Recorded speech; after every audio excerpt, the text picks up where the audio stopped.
घटना झाली? माझं नाव इरफान अकबर शेख आहे. मी तलाठी रोहनवाडी व पाचनवळगाव या सज्जाला. आज सकाळी आम्ही तिथं नदीपात्रात गस्त घालायला गेलो होतो. तिथं 2 अवैध वाहतूक करणारे ट्रॅक्टर दिसले होते.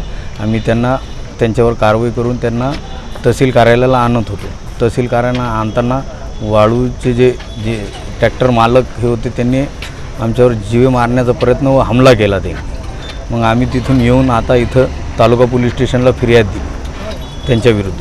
ट्रॅक्टर मालक व 2 चालक ट्रॅक्टर त्यांच्या विरुद्ध. नाव वगैरे काय माहिती आहे? नाव त्या आरोपीचं नाव आहे भरत बद्रीनाथ कुठे व इतर 2 अज्ञात ट्रॅक्टर चालवणं.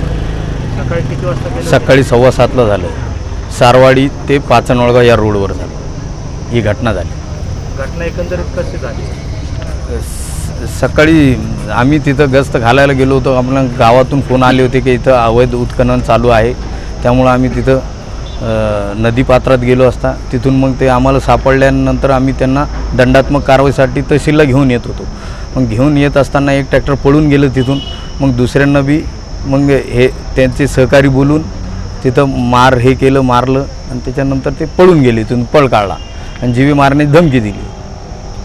आपण दाखल केले गुन्हा? हा, FIR फाडली. आता गुन्हा दाखल केलेला आहे. काय नाव आपलं सर? इरफान अकबर शेख, तलाठी सज्जा रोहनवाडी व पाचनवळगाव.